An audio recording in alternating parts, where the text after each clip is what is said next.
Hi, welcome back to A Better Choice Homestead.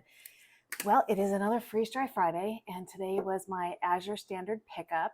I got a couple of things produce that I am going to be processing here on the channel. So first, for today's video, I got 10 pounds of organic cherries. I'm really excited to have these. They're not the dark tart cherries that I usually order. Those have been out for a while, but I still want to get some cherries put away since I can't grow these. So we are going to get them onto trays, and I wanted to show you how they come packaged. So these, they're a little frozen or icy at the bottom, but they pretty much defrosted in the truck, and that's okay because I'm going to be freeze drying them. Once they're freeze dried, I can use them as a snack. I could rehydrate them, I could can them, I could bake with them, I can powder them down and use them as a flavoring in shakes or, ice cream or baking, anything like that. So I'm really excited to have these. So let me bring it down and let's see how many trays 10 pounds of cherries need. I've got my 4 medium Harvest Right freeze dryer trays. And they should hold about 2.5 pounds per tray. So I usually do, when I do fruit or something like this, I usually do 10 pounds. So one box is 5 pounds, and that should spread across 2 trays. And I'm tired. It is almost 9 o'clock in the evening. My Azure pickup was at a later time during the day. It's usually early in the morning or at least early in the afternoon, but twice now we've had late pickups, but not back to back. Okay, we will start on this tray, and we're going to do juice and all, and we are getting a lot of juice.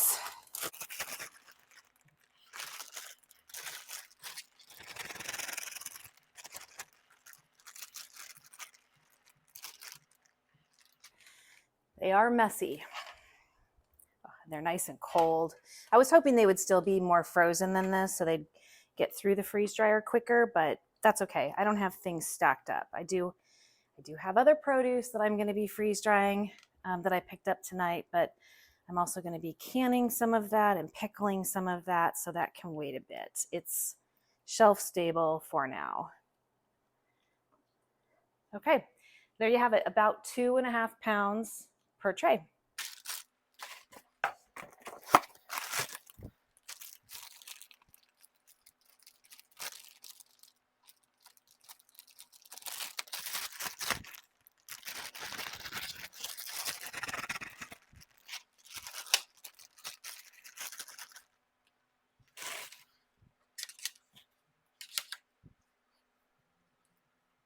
These look good. They smell good. I'm excited to have these.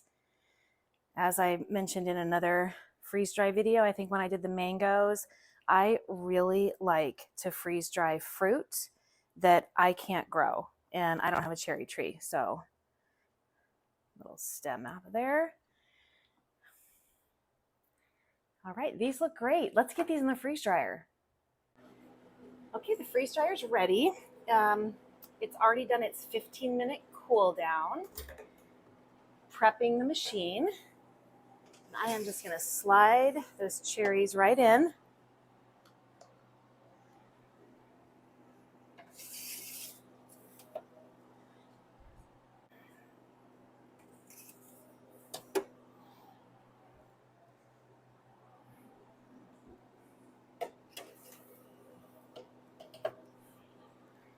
I'm going to close this up. I'm going to close the drain valve, which will also help pressurize the machine.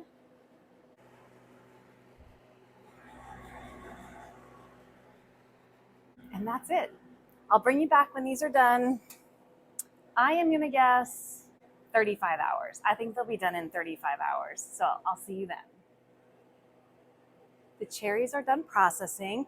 The time on here is 40 hours and 8 minutes. And again, I did have to let these go longer because I was working when they finished. But I'm going to go ahead and open the drain valve, which is going to depressurize, and then we'll get them out and take a look.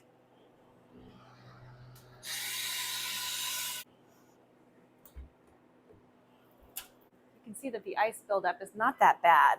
There is some, and it is pressing down against the top here in the corner, so I will have to defrost this machine before I run the next load. But these look great. They are totally done. They are crunchy snacks at this point. Let's get them on the counter and we'll get them put away, and we'll also keep some out to rehydrate. I'm going to start with a glass jar that I have already labeled as Cherries. Again, I mark my jars with a Sharpie.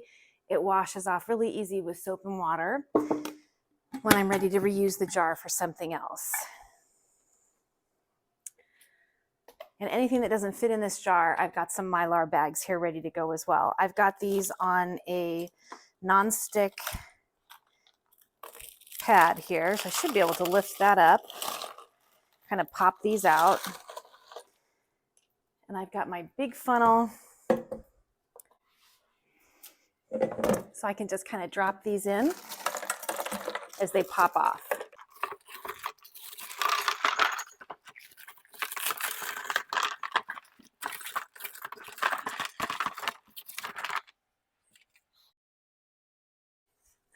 And that tray is pretty messy. This is going to come off really easy once you get it wet, but they are pretty sticky because of the high sugar content.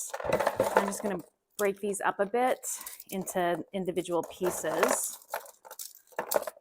My hands are clean, and I made sure I cleaned them a couple minutes before I grabbed these out because I wanted to make sure that they were thoroughly dry. Any moisture on your hands transfers to the freeze-dried food and immediately starts to rehydrate it. So, clean, dry hands.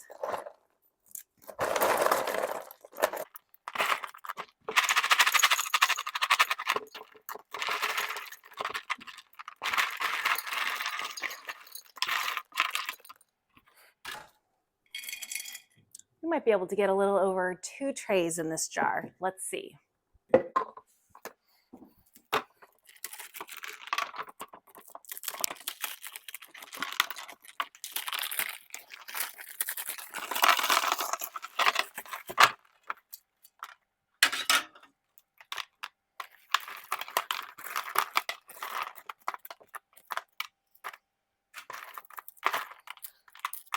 Now, cherries are loaded with vitamin C, so they are an amazing antioxidant. They also provide immune support and as well as support for your skin health. They also have potassium in them, which is important for muscle contraction, nerve function, and blood pressure regulation.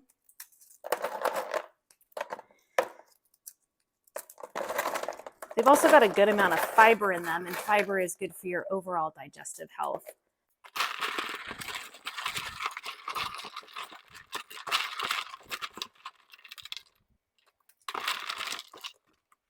All right, we're just going to get a little more than two jars in here. So, and in addition to that, they also have some vitamin B inside of them, as well as manganese, copper, K, and magnesium. So they are a wonderful food for your overall health. And I'm not going to pop these ones off because I don't want to add that many. I'm just going to grab them.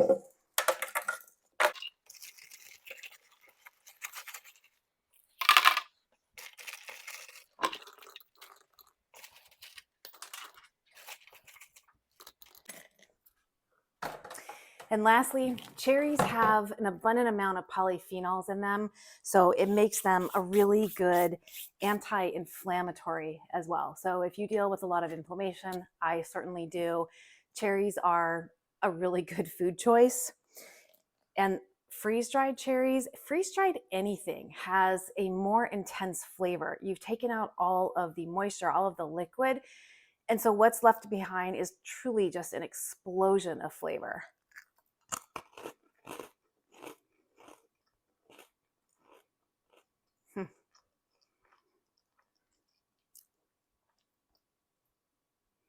It's like eating cherry candy. All right, I'm gonna put a lid on those. And then we're gonna fill up one of the larger bags. And that means I'm gonna have to pop these up and off so that they're a little bit loose. I can slide them into the bag. Let me bring it down. All right, I've got my little bench scraper here, so I'm just going to go underneath them, kind of lift them up off of this nonstick mat. They're only sticking to the mat because of the sugar. They come right up.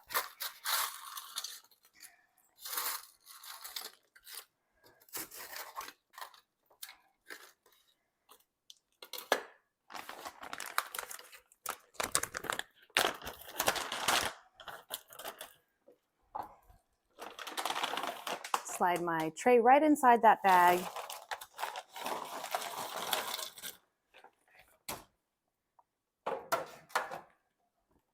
And lift it right off.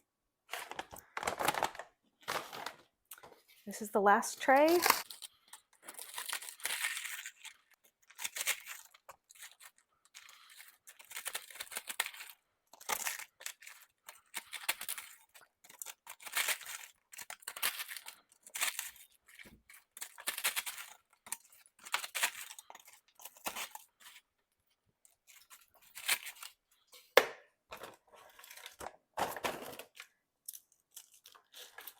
Going to break these down a little bit. Some of them are still stuck together. That looks good. I'm going to hold out just a few so we can see what we might be able to do with these.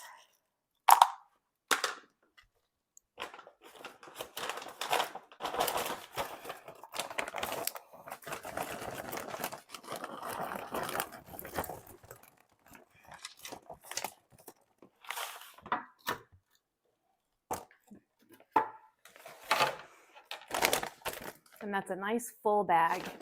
I'm going to put one of the larger 300cc oxygen absorbers in here. That is appropriate for a 1 gallon bag.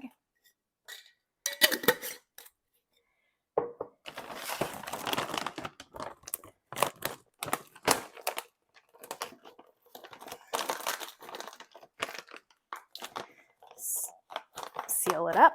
And now that it's sealed and I'm not going to be touching any more freeze-dried food that I don't want to rehydrate, I can go ahead and wash my hands. But let me just get this sealed up really quick. Got my impulse sealer, it's plugged in. I got this messy.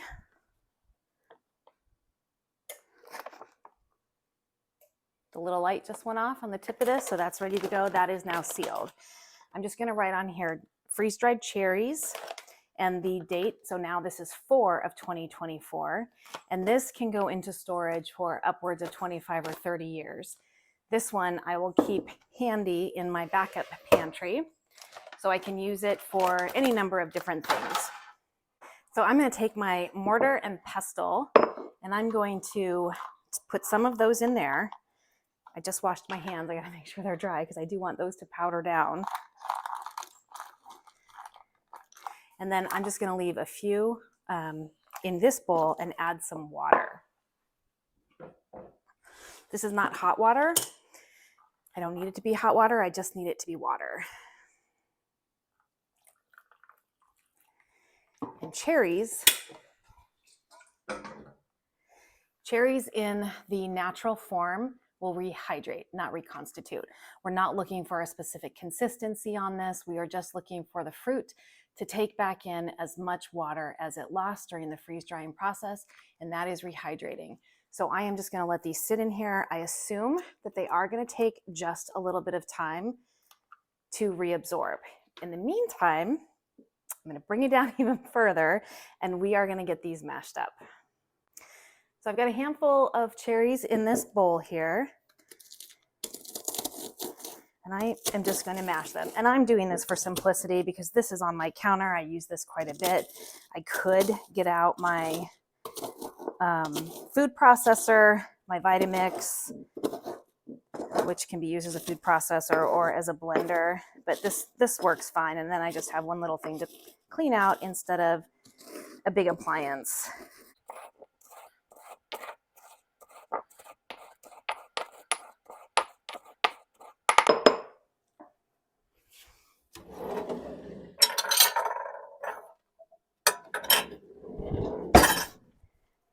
me show you what we've got.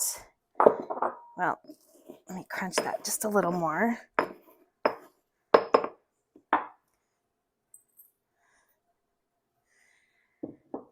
Now we basically have cherry powder. So I can see using this, as I said on the first part of this video, I can flavor ice cream with this. I can use it in baking. I can make cookies or brownies and include some ground up cherries in there. I can put this in yogurt. There are so many different uses for this to flavor something cherry, probably even put it in cocktails. Without any extra added sugar. You saw from the trays how sticky these were. There's a lot of natural sugars in here. I wouldn't want to add any additional sugar. So this is just a wonderful food to have on hand that is filled with antioxidants and anti-inflammatory compounds to help you feel better overall and fight disease. And it tastes good. So I like having cherries on hand. I like freeze-drying cherries because I cannot grow them. So I like sourcing them in bulk and getting them on my shelf that way. Let's see how these are doing. You can see the water is getting a little bit discolored as the cherries are absorbing. They are starting to get soft. They're no longer crunchy, but they're not 100% done yet. I'm going to give those just a couple more minutes. All right, so here's our three different end products. We've got the whole cherries, and this is my favorite way to eat them. I'm sure you can hear that crunch. They're just delicious. You've got your powder form. Again, you can flavor anything with this. Drinks, food, desserts, whatever. And you can also take the whole freeze-dried cherries and rehydrate them in some water. This has probably been 3 or 4 minutes, and you can see that they're very soft and supple.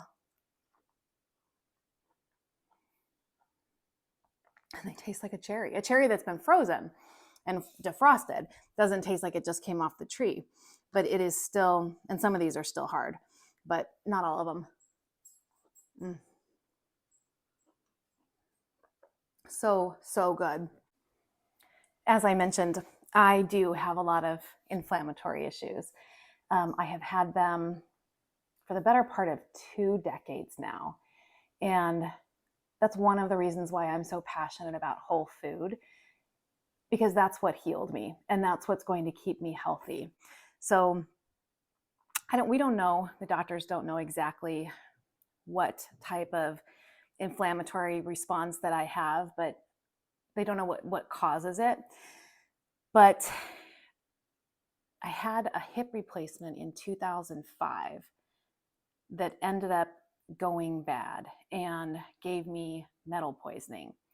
And after 8 years, so it was in my body for 8 years, they took it out, and the metal poisoning was so bad I almost lost my leg. It was awful. They had to do an osteotomy and take my thigh bone out of my body in order to get all of the necrotic tissue out of my bone. I lost most of the marrow in that leg, and my femur is still bale wire type held together today.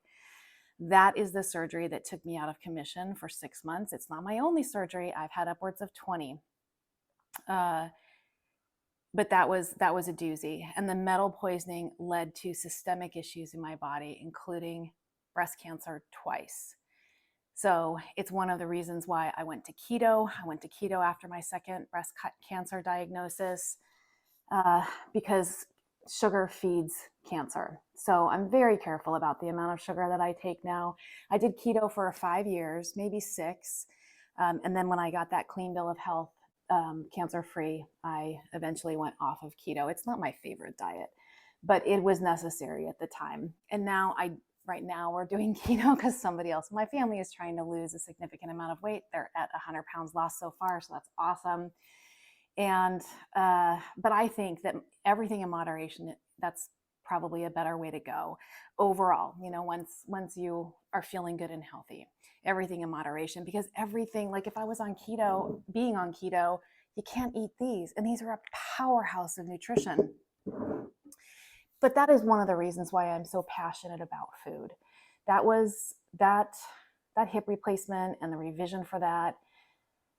That was the worst thing I've ever gone through in my entire life. And I've been through a lot. And I'll get into more of that, in other videos down the road. But this is one of the reasons why I'm so passionate about food. The doctors couldn't figure out for 8 years what was wrong with me. In fact, a couple of them even told me that it was probably in my head. And I demanded different tests. I absolutely demanded different tests. I had to be my own advocate.